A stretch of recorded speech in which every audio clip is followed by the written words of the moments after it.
What is going on, everybody? I'm Mike, joined by AJ Cybulski of the Batavia Daily News. And today we are excited to have an NFL mock draft for the Buffalo Bills. We're 1 week away from the draft taking place. And AJ and I are going to give our thoughts on what the Bills should do and what we think they will do.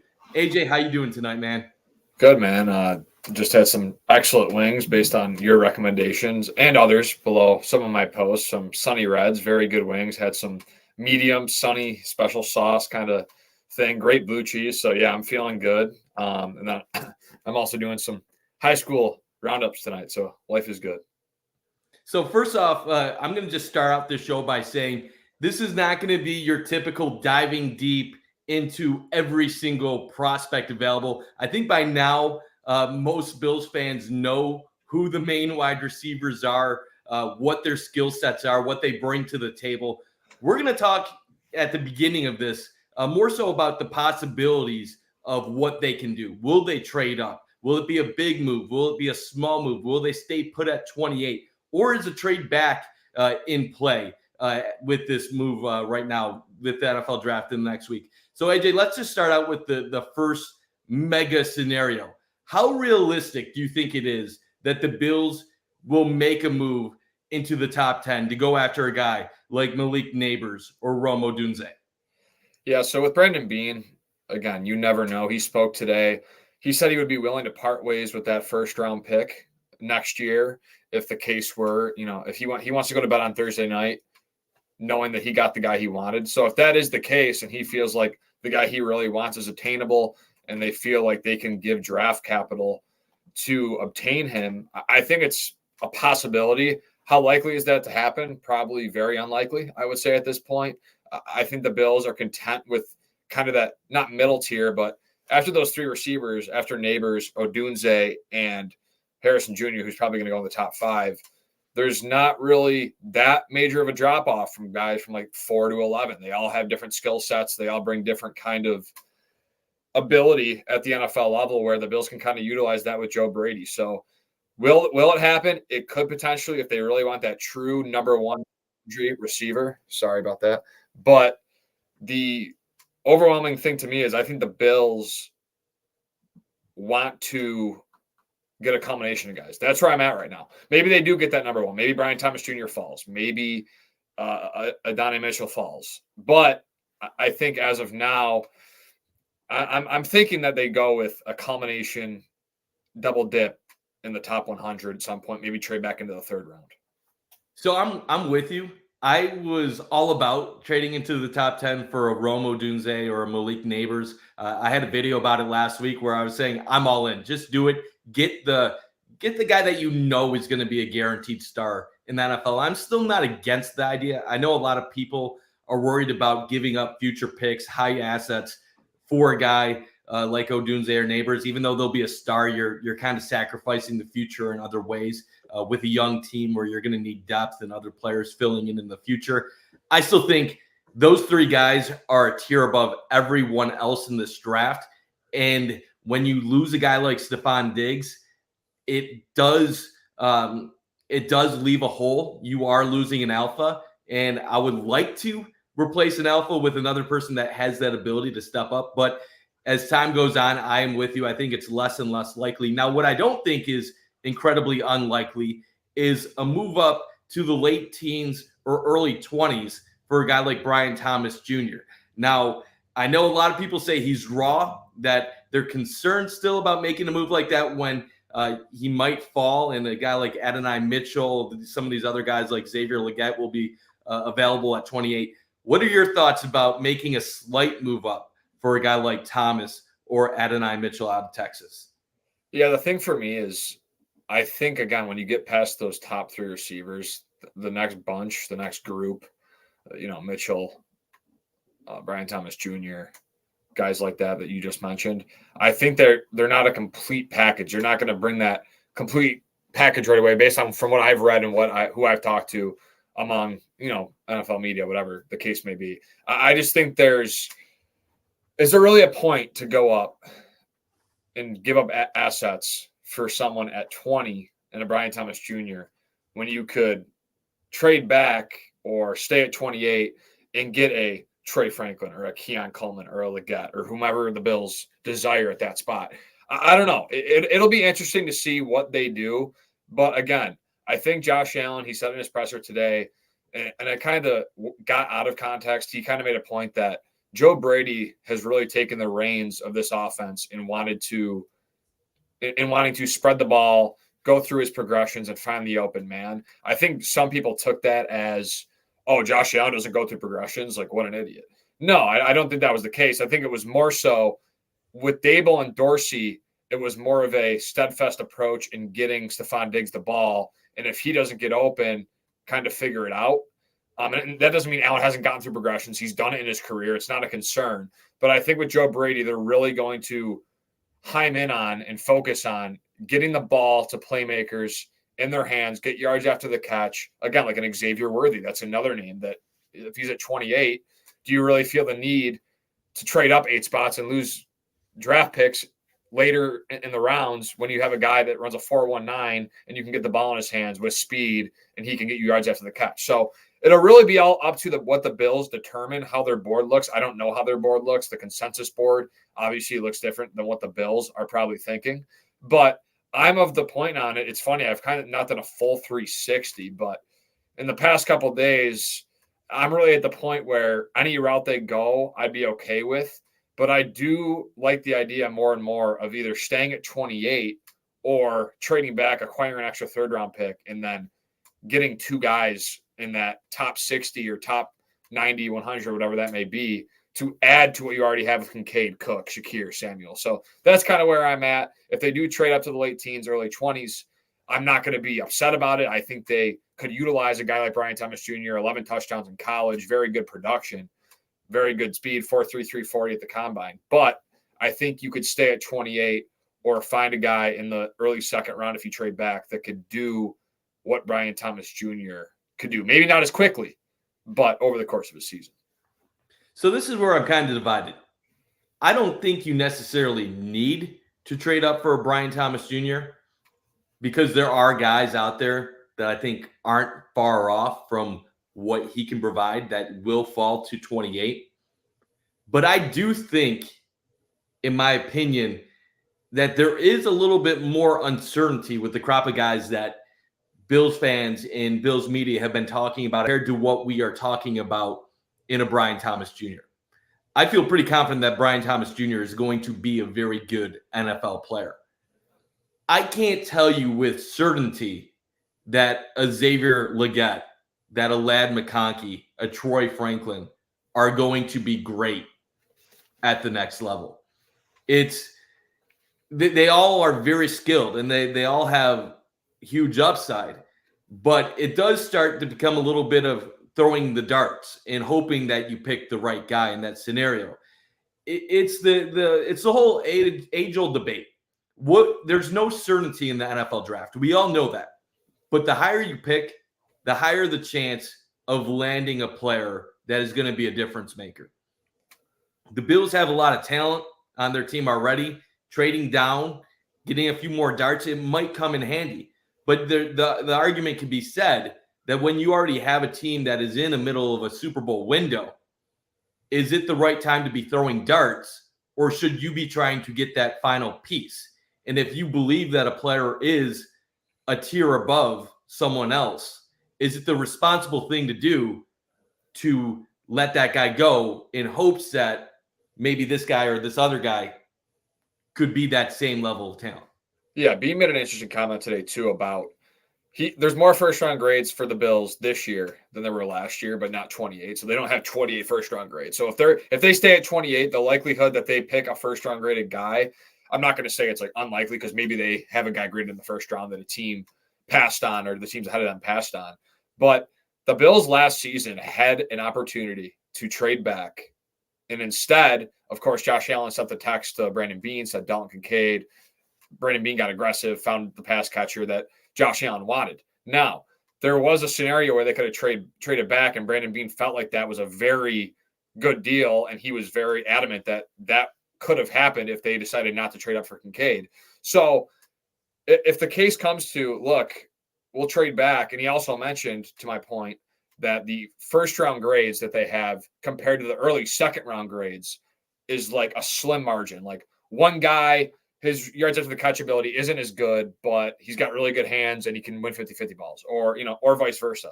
So basically what I assumed from that press conference is at 28, the guy that's graded 20, if they have a receiver graded 27th on their board is a first round grade, whatever.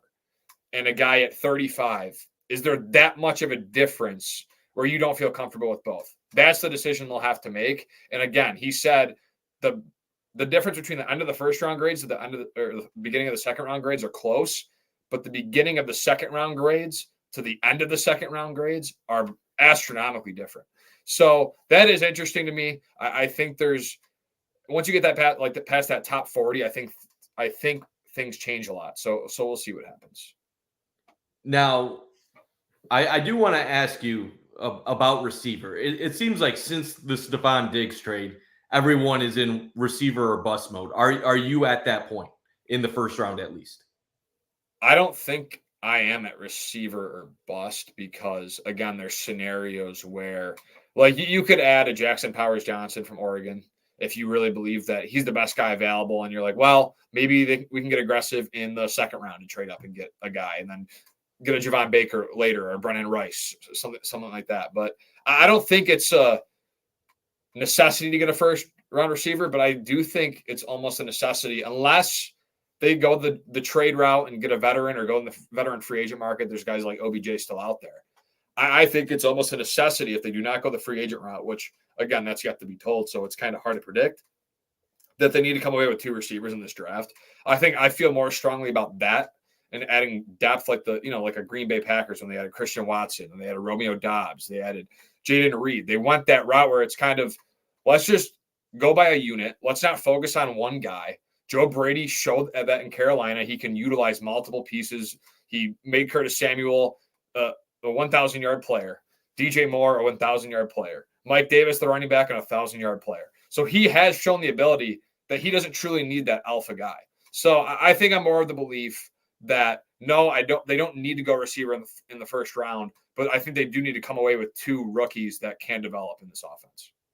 So my thought process is this: if they don't trade back, so if they don't trade back from 28 and acquire more picks to where they can double dip at receiver in the second later in the draft, then I really am in the mode where I really do want a receiver at 28. I don't want to say receiver or bust, but that's never the case. What if a Latu falls or what? Like, you know what I mean? Yeah, like, there's never an or bust scenario. I think like if you're ever at an or bust, like a wide receiver or bust mindset going into a draft, you're probably set yourself up for disappointment. Yeah.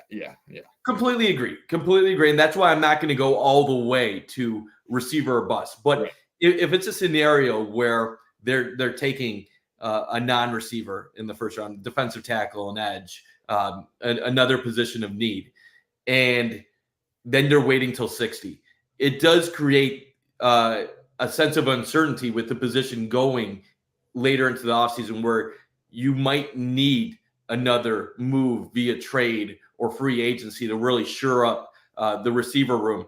I don't know if I can trust the receiver room going into the season with Samuel, Shakir, and then one of the tier 3 receivers at pick 60 without another addition. I know that Kincaid is going to be one of the main targets this year, and that's why a lot of people are saying, well, you don't need an alpha.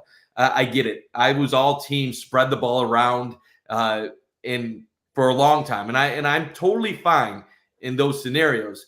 But I don't know if I can comfortably say that I would trust Shakir being the number 2 target receiver on this team behind Samuel, or them sharing that with a second round pick that isn't a Xavier Legette or one of the higher end second round guys. So not going to go receiver or bust, but there would have to be another move to really give me confidence in that room heading into the season. Now, before we start the mock draft, I just want to talk about. Can I add one more thing? Yeah, absolutely. Because we've talked about this in the past.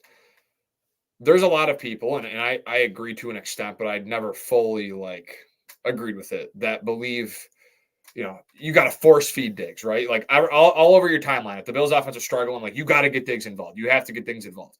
Now imagine this is a new coming, sort of like a Josh Allen even said it today, like kind of a new wave of his career, 7th season. You're now your contract's fully kicked in. You let go of very important veterans because of the cap space.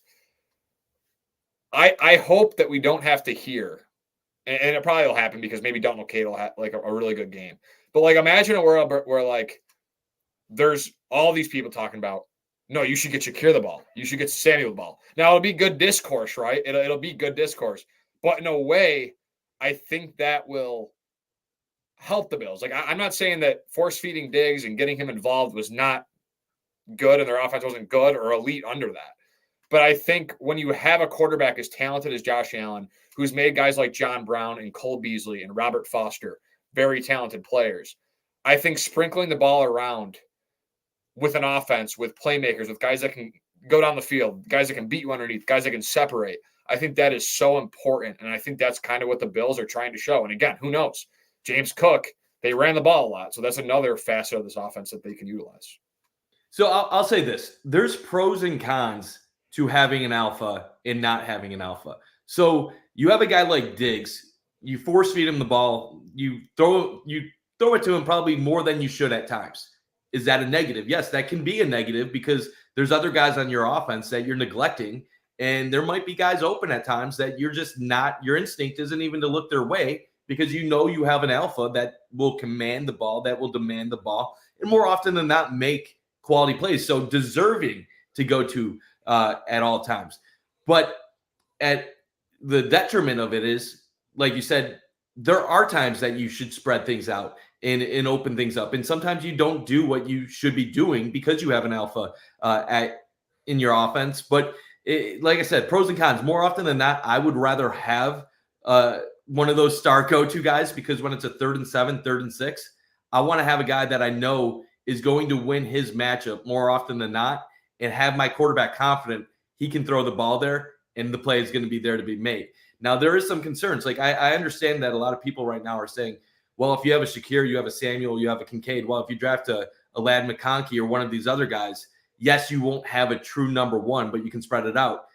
There's a lot of benefits to where you're going to have a lot of smart receivers on the field that are going to know how to use space, get open, and basically give Josh a lot of opportunities to spread the wealth around.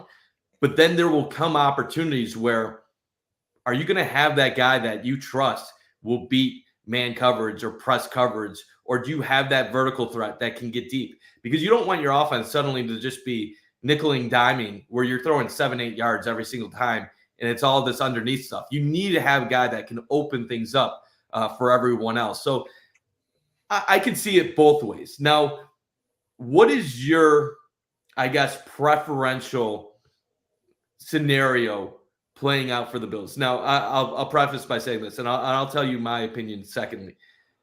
Staying at 28, trading down, trading up, and if you had one or two players in mind right now, best case scenario for the Bills, day one, day two, what are you thinking?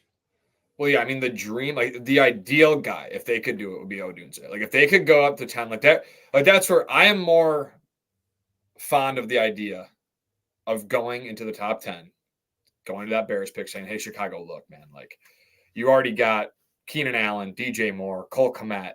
You have a lot of talent there. You're going to add probably another receiver in this draft. Trade with us. We'll see what can happen. But that's like what I prefer in terms of like, I don't want them to go to 18 and get Brian Thomas Jr. Like I'm not saying that like I'm not against it. Like I'll warm up to it. I think he's a good player, but I think Odunze just brings so much number one, 1,000 yard, 100 catch guy like tomorrow. Like if they draft him tonight, he would wake up tomorrow like that. So I go back and forth, Mike. Like one day I'll wake up and I'll be like, man, if they trade back, I was listening to Locked On Bills with Joe Marino, and he trades back and gets Ladd McConkey and Xavier Legette. If you like, you trade back and get Ladd and Xavier That'd be pretty nice. That would change how we would think about all of this. If you knew you could get those two guys. Right. So like say they trade back and get a Xavier Worthy and a Keon Coleman or a Troy Franklin and a Jalen Polk, or they could go so many routes with it that I do like the idea. I'm telling you, and I might be crazy, but right now in this moment, I'll probably change it tomorrow. But if they can trade back, and maybe we can play this out in the mock and see what can happen, going and getting 2 dudes, add to this receiver room. If you're still not confident with Matt Collins, Shakir, Samuel, and the 2 rookies, go and get an extra guy in free agency or via trade and see what happens. But if you do go 2, I don't think they'll do that. But yeah, that's kind of where I'm at right now. Tomorrow I could be like, you know what, man, like, well, let's stay at 28 and just pick Adonai Mitchell, or you know what I mean. So who knows? I'll put you on the spot right now. I'll put you on the spot. This isn't part of our mock draft, but this is our pre-mock draft prediction. Who do the Bills pick 1 week from today in the first round? This isn't part of the mock draft because we're not obviously going through all the selections right now. But if you were just to go out there and throw a name, and I'm not going to hold you to this because we all know this is guesswork and that there's 10 million different scenarios this could go. But who is your gut saying, I think this guy is going to be a Bill in a week? So based on talking to people, based on going through mocks, reading NFL draft analyst work, reading multiple mocks, seeing where these players are going, I would have to go with Adonai Mitchell from Texas. I think that would be the most realistic. On the PFF big board, he's 28th best, rated prospect. He's universally being selected in those early to mid 20s, late 20s in every mock I see. He's kind of in that tier below BTJ, in the top 3. I won't name them all again. So yeah, I think Adonai Mitchell, 6'2", boundary presence, effort concerns. I mean, I get that, but I was talking to Pro Anthony Cover One at the Potathon at McKinley Mall last weekend. He's like, everyone takes routes off. Like if you're going 100% on every play at the NFL, then you're like not human. Like you're a superhero. So I think Adonai Mitchell makes the most sense based on upside, instant impact, deep threat ability, body control, all the things you want in a potential boundary receiver. I know there's a diabetes concern that came out, Tyler Dunn's article from Go Long. But, I mean, hey, the Bills know more than we do. So if that's a guy they believe they can, help become that number 1 presence for Allen in the future, then, yeah, I think Adonai Mitchell would make the most sense at 28. So I'm going to comment a few things about first trading into the top 10. So what I will say this, normally I don't think trading into the top 10 for a receiver makes a lot of sense. There's only a few scenarios where I personally am in favor of it. And it's when you already have a franchise quarterback in place and you have a solid roster in place, both of which the Bills have. I know a lot of people have talked about the Bills having holes to fill and that their team is losing out on its window. I couldn't disagree more. You look at this Bills offense, they're solid left guard to right guard. You look at the receiver room, that's a glaring need. Tight end, solid.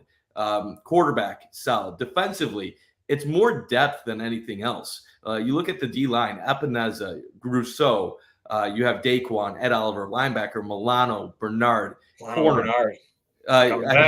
They're coming back. Rasul Douglas, you got Christian Benford, Taron Johnson, you got depth with Kyer Elam. And then obviously at safety, that's a little bit of a question mark with Edwards and with Rapp. But the safeties available in this draft are not going to go in the first round. They're second-round talent. Now, I understand giving up a first-round pick next year is a lot to give up, but this is a young team that I think can be competitive, and I still expect them to be a playoff team that can make a run next year if things go right. So with that said, when you get a guy like a Rome Odunze or a Malik Neighbors, you're getting a guy that's an instant impact receiver that is going to not be a huge drop-off from what you had in Diggs. You're going to get a guy that's around 21 years old on a rookie contract. So you're going to be able to save money at a premium position that you often have to pay a lot in free agency or via trade to acquire. So you're not going to have to worry about putting all of that that much of a focus on those assets in the future. And then you also have more cap available next year to go attack other positions of need. So while you lose the draft pick, you can make up for it with some of your extra free money available with the cap next year. So I'm not against it. I don't expect it to happen, but I think it is a realistic possibility, and I would consider it. Now, I'm a little bit with you. I don't think a trade to the teens for Brian Thomas Jr. really makes sense. But if you had to ask me what I think the most likely scenario for the Buffalo Bills is a week from today, I think it is either Adonai Mitchell or Brian Thomas Jr. in a slight move up, not something to the teens. Assuming that Marvin Harrison Jr., Malik Neighbors, Romo Dunze all go in the top 10 as expected, I believe you're going to then have the Bills waiting it out between Thomas and Mitchell. Those are the next two guys expected to go at receiver in this draft. If they start falling, say to like 18, 19, 20, then one of them is selected. I think Bean is going to start looking at the teams ahead of him, who needs a boundary receiver, and start trying to calculate in his head, can I just swap first-round picks and maybe trade a fourth or something small and not have to go crazy to move up 3-4 spots? Kind of like what he's done with Kaiir Elam 2 years ago. And then last year to get Dalton Kincaid. Not the major trade where you give up a ton, but a smaller trade where you ensure you get who you want. Because I understand a lot of people are saying stuff like they're concerned about Mitchell with his route running and taking plays off. But there is a lot of upside there. And I know his tape wasn't great, and that some people say he plays slower than what his testing is. But you're talking about a boundary receiver that ran a 4.34 in the combine, that is 6'2", is tremendous against man and press coverage. His one main weakness is struggling against zone. Adonai Mitchell strikes me as he's future number one receiver material. Now, he comes with the risk because of diabetes, his attitude, and some of those other issues that have been leaked according to scouts and stuff like that. But I keep thinking it makes a lot of sense. A guy like McConkey, some of these other guys, they have their issues too. McConkey, a lot of scouts say he's a slot receiver at the next level, that he struggles to be physical at the line of scrimmage. A guy like Troy Franklin, his ball tracking isn't the greatest. Worthy has the elite speed, but he's not always physical, doesn't always finish the catches properly. And Leggett, great player, great prospect, but a couple years older, 23 years old, and it took him 5 years in the SEC to really contribute at a high level. So there are a lot of question marks, but I do think that Thomas and Adonai Mitchell, maybe not among Bills fans, but among NFL scouts, NFL talent evaluators, are that tier two that's in between the big three of Harrison, Neighbors, and Odunze, and then the much larger tier two of the McConkeys, the Franklins, the Worthies, the Legetts, and so forth in that scenario. So I'll say my most likely scenario, Thomas or Mitchell in a slight trade up. But we promised everybody we would do a mock draft, and we're gonna get it going, AJ. Last year, I wasn't part of Trainwreck when I did my final mock draft, but I think I was one of basically maybe less than a handful of people that had Dalton Kincaid going to the Bills. I was on Cover One Roundup. Kyle and I picked Kincaid after the run of receivers, and we got laughed at by Dave and some of the other Cover One guys, and it ended up happening. And then we were the ones doing the laughing at the end. So let me pull this up here, AJ. Obviously, we're going to take this slow. We're going to go to pick 5, pick 6, and we'll examine potential trade-ups. But let's see how this gets going here. So just be 1 second here as I get this started.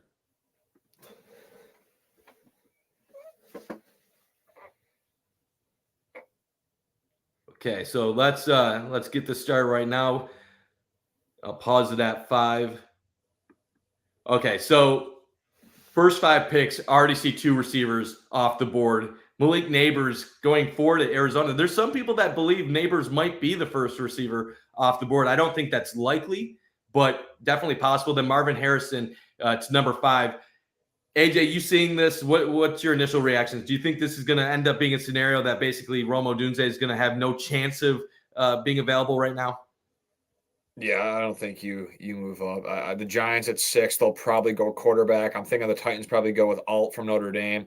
Let's see. I'm going to predict next 2. I'm going to go J.J. McCarthy to the Giants, Alt to Tennessee, and we'll see what the team at 8 does. I'm not sure who it is. I can't think right now. But What's the highest you're willing to go for Romo 9. Dunze? Is it 9? Is it the 9. Chicago pick? 9.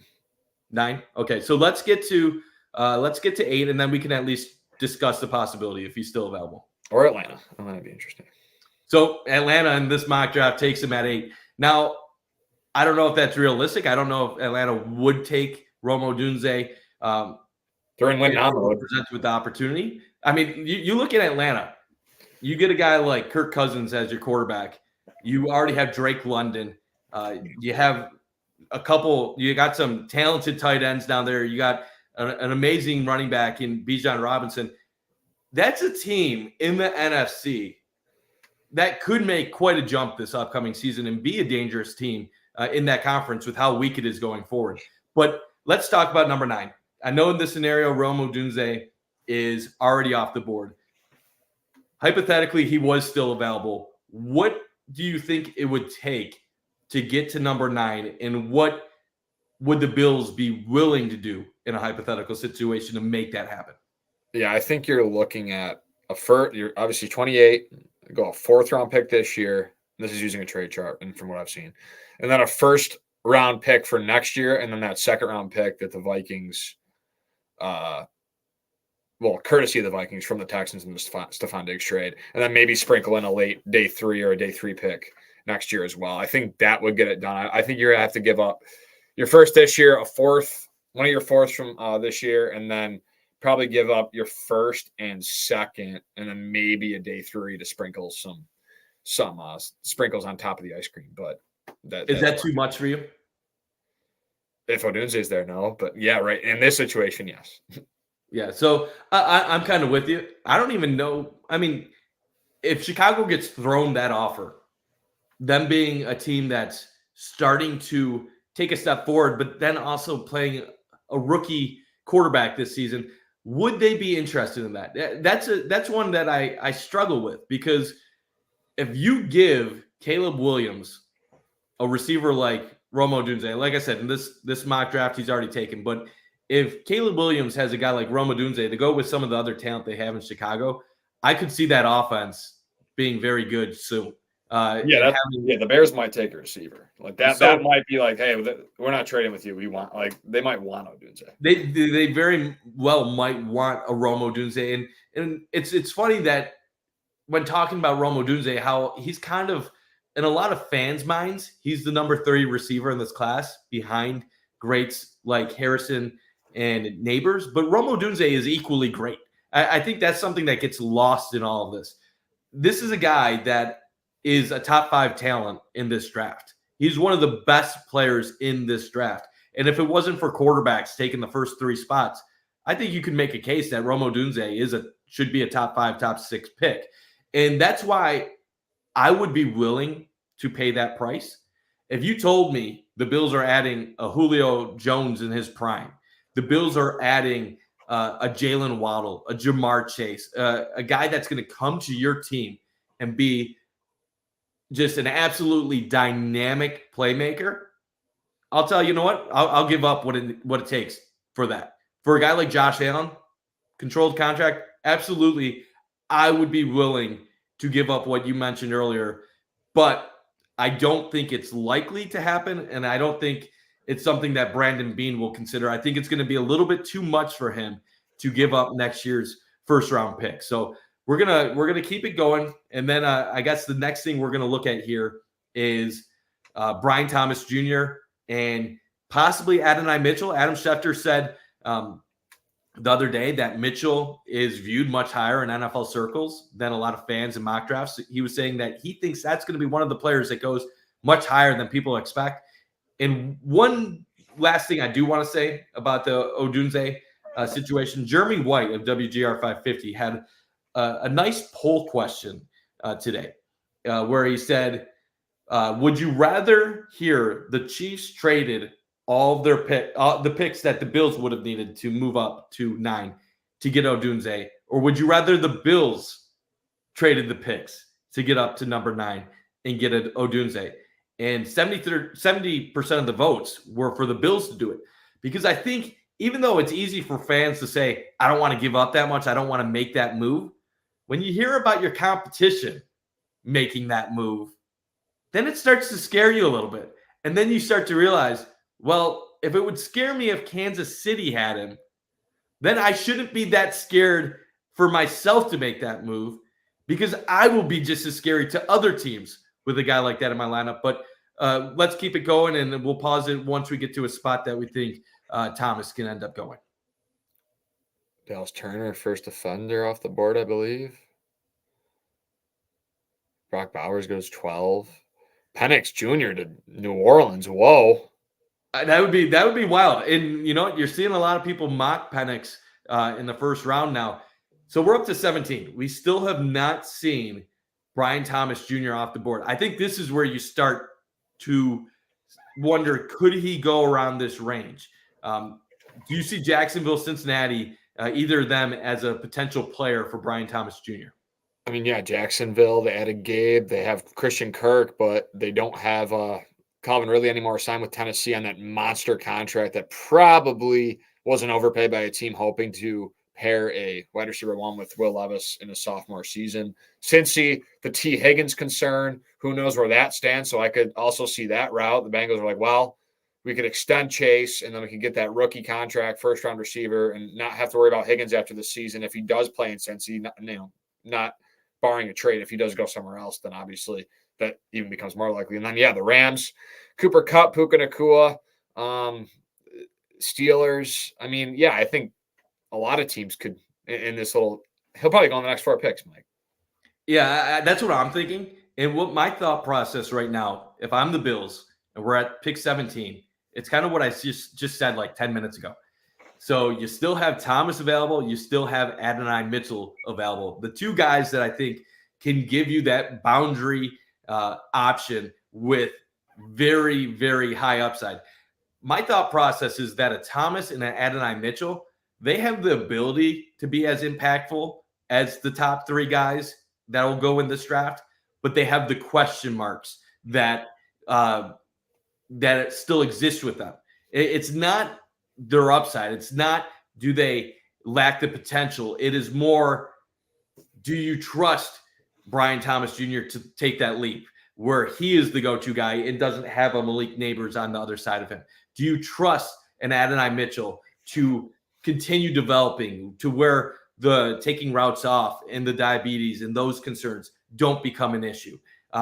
That's kind of what you start to get at here. So I will pause it once one of those 2 guys is selected, and then we'll see if it really is a possibility for the Bills to move up.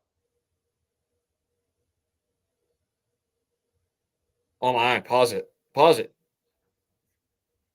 So right now, we're already picked 22. Neither of them are gone in this mock draft. And we've seen it in Kuiper's mock draft recently. We've seen it in a bunch of them where in these scenarios, the Bills stay at 28 a lot of the time, and one of them goes to them.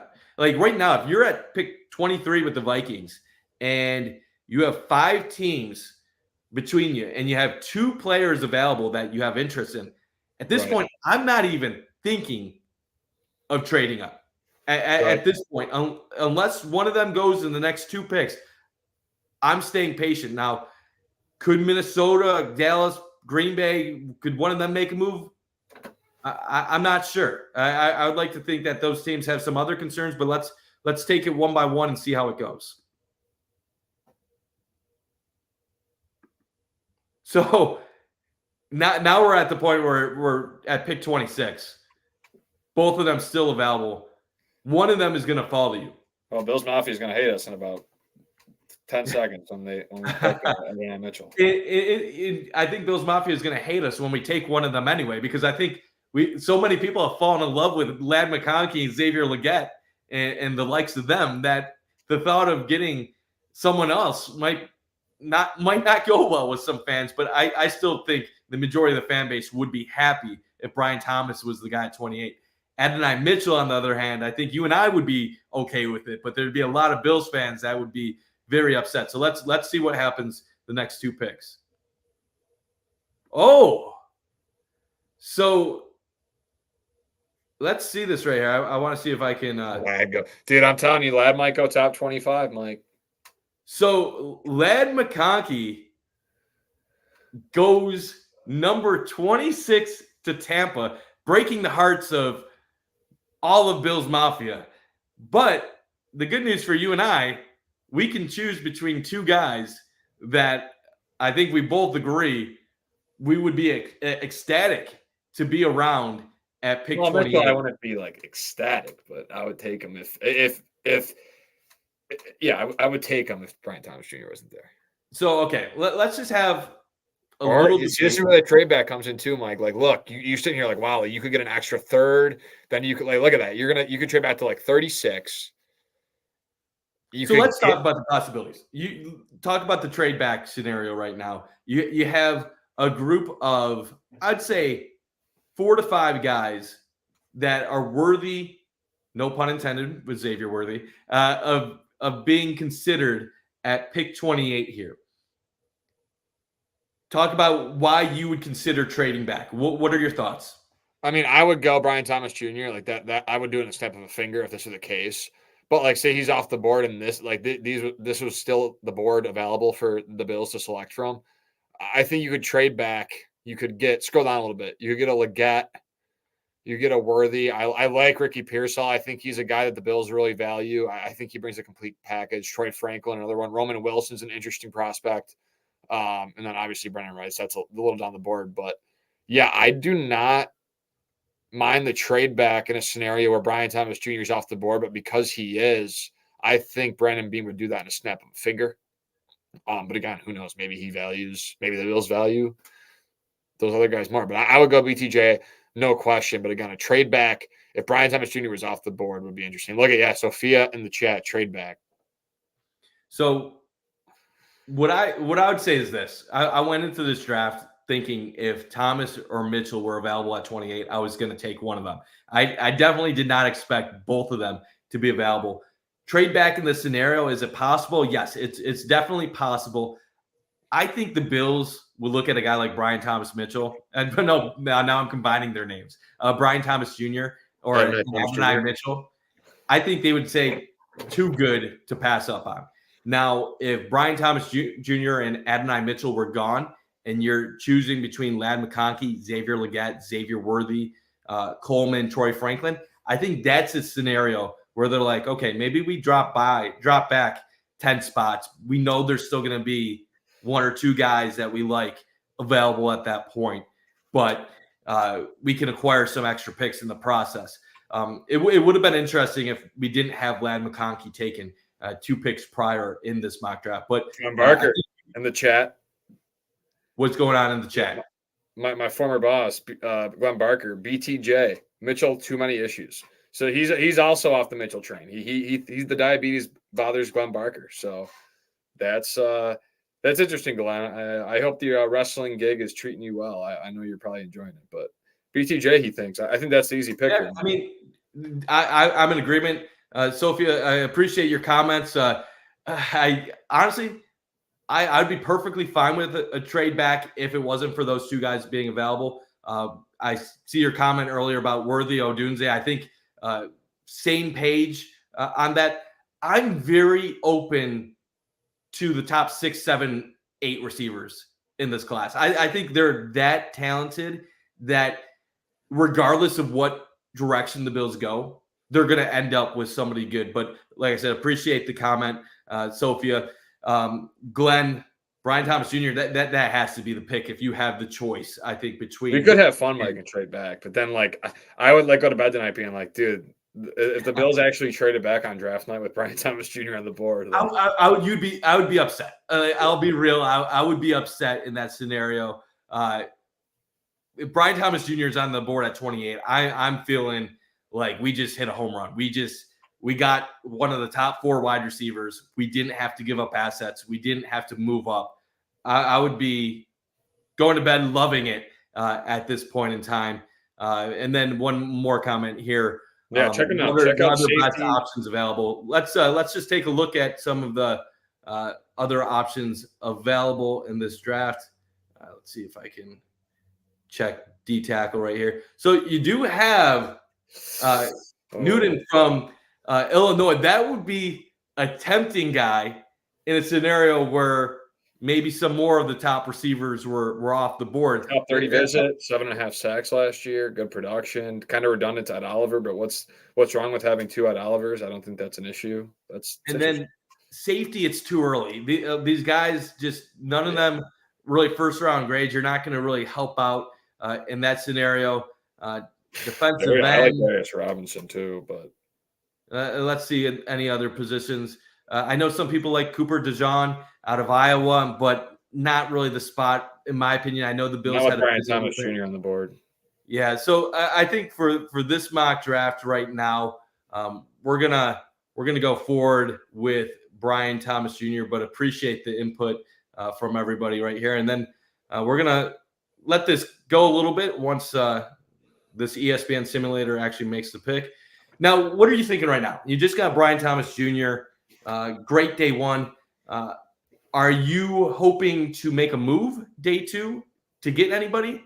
Are No. you sitting back at 60? What is your thought process? I would rather think about trading back into the third round using a couple of those fourth round picks. You might have to package it with a pick from next year, but I would be content with staying at 60 and at this point keeping those picks and letting some guys fight for roster spots in the later rounds come August. I think I'm in agreement with you. Once we get a guy like Brian Thomas Jr., my opinion of an early double dip kind of goes out the door. I'm still okay with a double dip, but not first, second round. It would have to be maybe first and fourth round in that scenario, and kind of evaluate who are your options available at that time. So let's just let this roll to 60 and see who's on the board at that point. And then we'll go much quicker for the rest of the draft after. Next to Tennessee, Levis, some competition. Frazier, he's been worthy 41 to Green Bay. That would be an interesting spot. Nealand, he was top 30. I like McMillan. Javon Baker, 55 to Miami. Oh my goodness. There'd be a lot of cover one guys that'd be upset to see Javon Baker gone, especially to Miami. That would be, I think, some of their worst nightmares. My former friends over at Cover One, my former buddies over there. So let's discuss it right now, AJ. I think most fans at this point. I like Pearsall, bro. But okay, so I just said no chance of the double dip first round, second round at receiver. Let's just talk about some of these guys first, and then we can go through other options. You still have a scenario where you got Pearsall on the board, Troy Franklin, Roman Wilson, Keon Coleman. Those are some guys, but you just got Brian Thomas Jr. Jermaine Burton.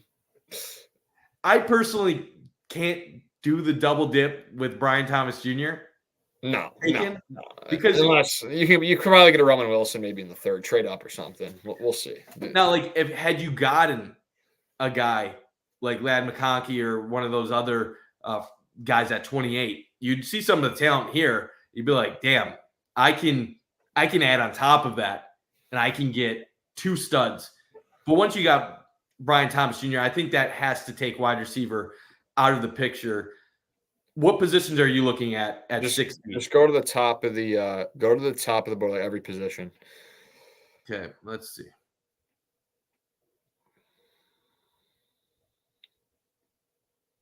So there is some good talent. T'Vondre Sweat. You can see. You already mentioned Pearsall. I like Cole Bishop from Utah. For do it all guy. That would probably, if I'm looking at that board, over board.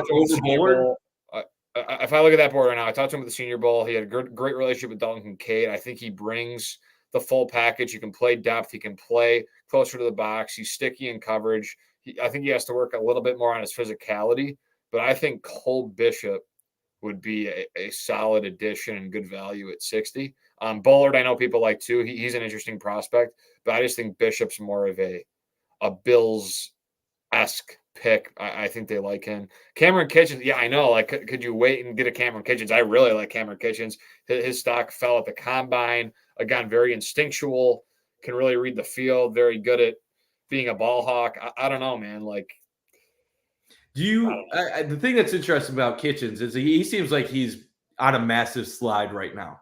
People were talking about him as a day 2 pick, a possible early day 2 pick heading into the offseason, right around the end of the college football season.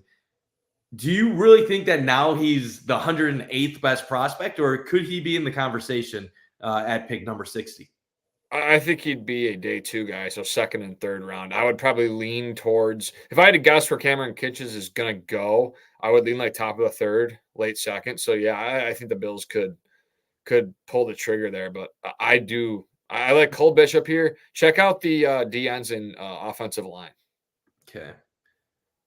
So DN, there's not really a ton Nothing. here at this point. And then if we go offensive line, let me pull that up. I'll check tackle first. There is some talent still on the offensive line. I just don't know if that's something that not Lyle Collins and all this. Yeah, I just don't think it's I'm with you. Cole Bishop's available. The Bills definitely need to upgrade their safety depth right now. That's a concern position heading into the year with Taylor Rapp and Edwards. We'll take Cole Bishop in this mock, and then we'll keep it going. Obviously, as we get later, we're going to spend a little less time talking about these prospects. We'll be a little bit more rapid fire in that scenario. But if there's anything that stands out, Troy Franklin, 62 to the Ravens, Keon Coleman to the Chiefs. What would you think about that? Keon Coleman on the Chiefs. Would that scare you at all, or would you just be? Yeah, I think he's a good player. I think he plays faster than what his 40 time said, and I think there's a little, just like the Mitchell stuff. I think it's a little over dramatized at this point, but who knows? Maybe he is not that guy. I think Maybe Coleman, he's not him. I think Coleman will be a good player in the NFL. I don't think he's going to be a great player, but I do think people. All right, pause it at. Sorry to cut you off. Pause it like right here. Yeah. Okay. See who's available. Okay, so let's look at the big board right now.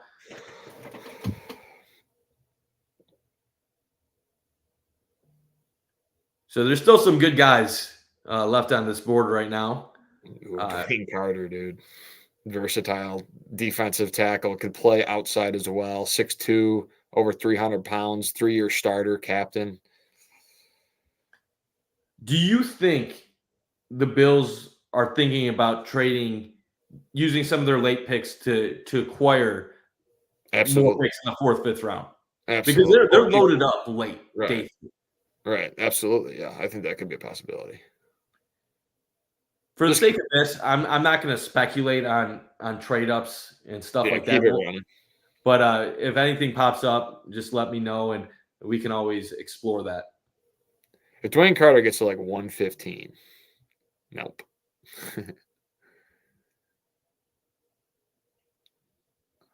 Once you get to the 4th round, it's finding those sleepers. It's always about finding that guy that you love, and for whatever reason, there's something. Let's see anybody here getting closer to the Bills pick. 128 right now. So what are you thinking at 128? Are you trying to fill positional depth somewhere on the team? Are you looking for someone that could develop into something down the road? Do you have anything specific that you're looking for here? Yeah, probably power back. Marshawn Lloyd does stand out. He was at the Senior Bowl. Very good pass blocking target. I still feel like the Bills need to upgrade that running back room. I know Ty Johnson had a really good year, especially towards the end, and I think James Cook obviously has developed into a RB1, but I think a developmental power back would be interesting. I also like the idea of, D tackle. I think that's interesting as well. D end, O line, anything you can add at that point along the trenches would be a good add. I think I'd be shocked if they don't add someone in the top with their first 3 picks along the offensive line or defensive line. You mentioned Lloyd. Is that someone value wise you like here in the 4th round at 128? Yeah, power back, great pass blocker. I think he had good production at USC. Obviously played. Let me check because I'm gonna go on a limb here. I don't want to be wrong.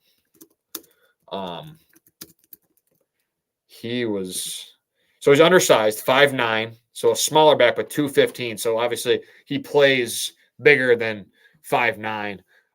In his last season, he had pretty solid production, 820 yards and 9 touchdowns with USC. Obviously, Caleb Williams was there, so they were throwing a lot. And then has shown some pass catching ability, 13 catches for 230 yards. So an interesting prospect.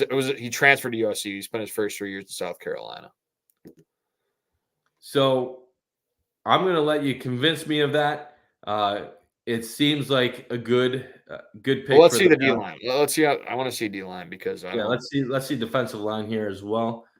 Start with D tackle. According to the ESPN analytics, some of these guys are still lower ranked than where we're at right now. Not to say that they can't be a consideration. Is Gabe Hall still available? Doesn't look like it. Yep, actually, no. They actually have very low rating. They have him at 234. Okay. I think at this point, if we were doing the mock draft, I know these are just one person's opinions with these rankings. That's not what teams are going to have their boards looking like. But if you're at pick 128 and you have a guy that is considered a top 75 prospect available at a position where you could use a little bit of a boost. I know James Cook is the bell cow, but there is questions about Ty Johnson being the backup. I like Ty Johnson, but they could definitely use some extra help. Are you okay with Lloyd being the pick here? Yeah. All right, we'll take Lloyd. And then, like I said, we'll kind of go faster with these remaining picks. Another one here at 133. Can you click on that? Can you click on that Caden Wallace? Yeah. Nittany Lion guy. And they're not letting me pull anything up on Caden Wallace, unfortunately. Let's see. All these simulators are different, but yeah, they'll just let you make the pick, but they won't let you do anything beyond that. Got it. I'll ask you this. Do you think it's – I know once you get to the 4th round, this is where the people that truly do their homework, they cherish, they love it. Do you want to keep going at this point? Up to you. I mean, we're almost at an hour. I mean, yeah. Let's just wrap up the mock draft part right now, and then we'll just wrap up and you sim it. Give our finishing thoughts. Okay. So in this mock draft that we did, I know we promised 7 rounds. We finished after 4. I hope you guys don't grill us for that. But if you're leaving the draft and you know that you got Brian Thomas Jr. out of LSU, and you got him by staying at 28. You added a Cole Bishop, and then you add the running back from USC. Regardless of what happens with the remaining picks, which there's a bunch of them, and I'm sure there's going to be good guys that are taken later. How are you feeling about that haul heading into the remainder of the offseason? Yeah, if I'm the Bills, I'm happy with obviously BTJ, Cole Bishop. I think we've covered it quite well. I think Brian Thomas Jr. would be obviously an instant impact player on the boundary, provides that deep threat speed, obviously very good ball control, good hands, everything you want in a receiver.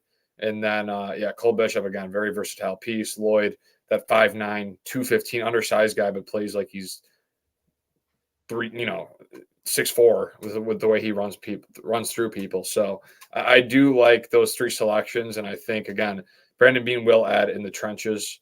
But again, we don't really know who they value, and I don't really know too in depth about the names at the back end of this draft in terms on the trenches. There's a couple guys like Gabe Hall I would love if they drafted from Baylor in the 3rd round. I think he has upside. I think he's 6'6", 290. He obviously needs some polish and nuance to his game if he's 6'6", 290 and not being taken in the top 100 picks or whatever it may be. But there are some guys, Jordan Jefferson from LSU, I think is a possibility. So there are some guys in the later rounds that the Bills could attack on the trenches, and that's what I think they will end up doing. Yeah, I would love the haul. I would be feeling amazing about this team heading into minicamp. If if I knew we had Brian Thomas Jr., Khalil Shakir, Curtis Samuel as the wideouts, with Dalton Kincaid as my primary number one target tight end, with James Cook in the backfield, Josh Allen at quarterback, this offensive line, I feel like we'd be looking at a top ranked offense once again. That would finish in the 1, 2, 3 area. Even if there is some defensive regression with some of the guys that they lost this offseason, I think you're looking at a very talented Bills team, one that will still be near the top of the AFC, despite the national narrative that their window has closed. So watch out for the Jets. What was that? Watch out for the Jets. Just I feel like I don't know if you're trying to get a reaction out of me with Dude, that. We said it last year about them. We thought they were the scarier team. We might have been 1 year too late because I'm assuming Rodgers. I'm assuming Rodgers, Garrett Wilson, Mike Williams. They fortified that offensive line. I know there's a lot of injury concerns on that offensive line, but yeah, you have a healthy Breece Hall coming back. That defense is very good. They traded for Hassan Reddick from Philly, so they do have. If there's one team that can stop Josh Allen or at least limit him, it's the New York Jets. And if they have any ounce of offense, they beat him. They beat the Bills with Mike White and Zach Wilson. I mean, hey man, who knows? Yeah, good points. I mean, I was saying that stuff last year, and then the Bills lost to the Jets week 1. So if there is a team that gives the Bills a lot of trouble, it is the New York Jets. Hopefully, Aaron Rodgers doesn't play like any older version of him. Hopefully he is washed up for the sake of Bills fans. Don't want to root against the guy. He is one of the living legends in football. But for Bills fans' sake, hopefully Aaron Rodgers is not the old version of himself. But AJ, thank you for giving me an hour of your time on the Bundt Takes pod today. Enjoyed this mock draft.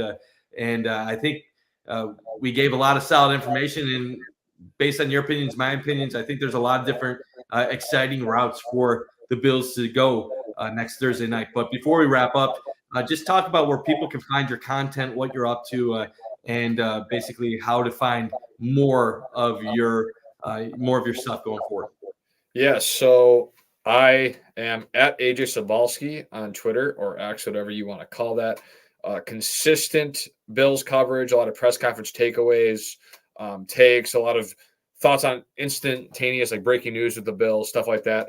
I float around like I love Noah Khan, the musician. I'll tweet about him sometimes. I tweet about the Sabres sometimes. I love chicken wings. I'm starting a little wing review that I'm going around Buffalo and trying some wings, and that'll be fun. And then, of course, I'm with the Batavia Daily News. Find all my work there at thedailyNewsOnline.com. I write about the Bills, high school sports, even some Sabres as well. And I'm going to hint at it.